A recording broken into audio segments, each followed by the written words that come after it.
Well, welcome back, and we're back in the Word, in Theofaith. Today we're not going to be, for this video, we're going to be looking at a topical question that's come up since the last 8 days or so, that Israel and Iran have been at war, and raises a lot of questions about the end-time significance of these things.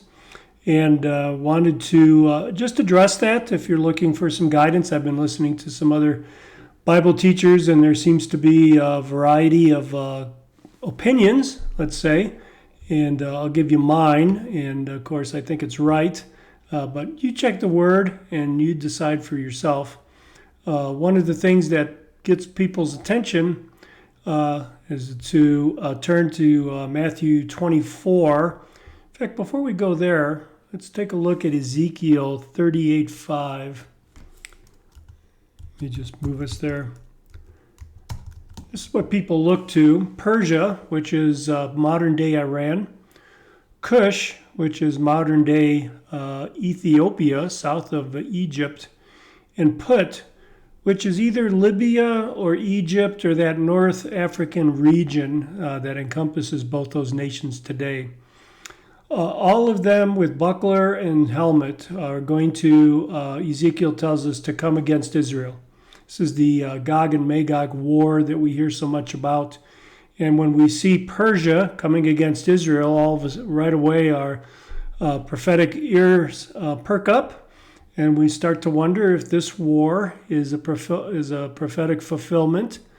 But let me warn you, as Jesus warned us. Let me turn to Matthew 24, verse 4. Switch back over to our screen here. Let's just quote Jesus' words to you here. This is the Olivet Discourse. The apostles have asked Jesus about his return, what's going to mark the signs of his coming, and what will be the indicators of it. And Jesus right away wants his disciples to be careful not to be deceived. Notice in verse 4, see to it that no one misleads you. It says, for many will come in my name, saying, I am the Christ, and they will mislead many people. So we see a lot of misleading going on now. Perhaps not that as much as Jesus is talking about. He says, many will come in my name. And verse 6 is really the key here. And you will hear of wars and rumors of wars. See to it that you are not alarmed, for those things must take place.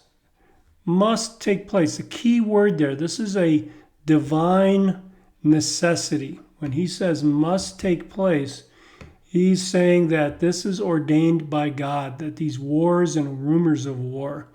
But then he says the end is not yet.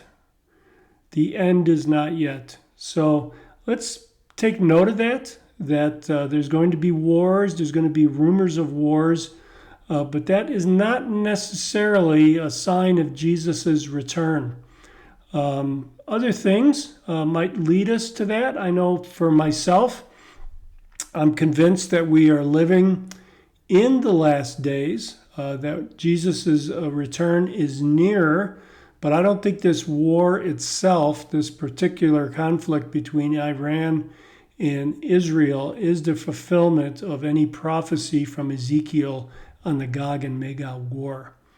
What I do see happening, though, is that anti-Semitism is on rise around the world. We know that's going to be a significant feature during the tribulation, the anti-Semitism. We also know that anti-Semitism is driving the people of Israel, or Jewish people, to return to Israel to seek safe haven. So we see an increasing number of Jews from around the world, a higher percentage, making aliyah, making ascent to Israel, returning to the land. And we know that that's going to be a sign that Israel is going to be returned to the land, first in unbelief, then later in belief when Jesus comes back. So we see that. We also know that the birth rate in Israel is rising. So not only are a lot of Jewish people moving there, but the people that lived there are creating a greater and greater Jewish population. So again, signs that God is gathering his people together in preparation for the last days. We see coalitions forming. So we do see that. We see coalitions, for example, between Iran and Russia and China, and those play a significant role in the end times.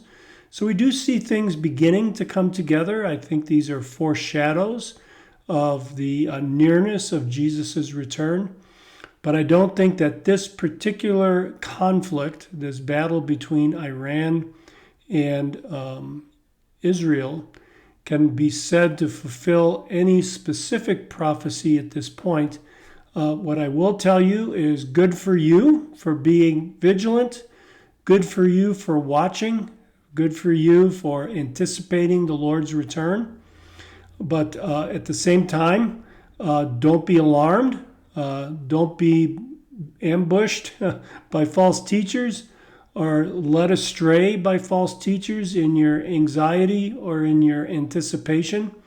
Jesus says himself that wars are going to happen, but the end is not yet. So take courage in that. Let me also close by saying that whenever the prophetic word comes to mind, even now, where perhaps this is not a clear fulfillment, but we see things coming together, that this is an opportunity for you to double down on living a life set apart for the Lord. Every time end times are mentioned in the Bible and end times events are described, it's always in the context of holy living. It's always in the context of being prepared for the Lord's return. So by all means, pay attention. By all means, be informed. Don't be alarmed. Don't be afraid.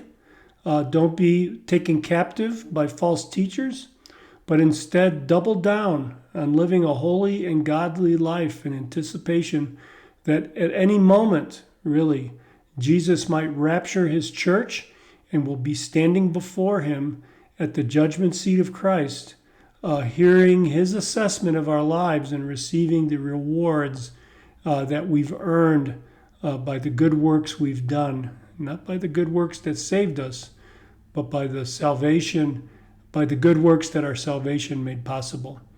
So God bless you, brothers and sisters. That's my opinion. Like to hear from you, what you think. And if you agree or disagree, just either way, I pray that you do it civilly and that you would share with me what you're thinking about what's happening to us and what's happening in the world today. God bless you.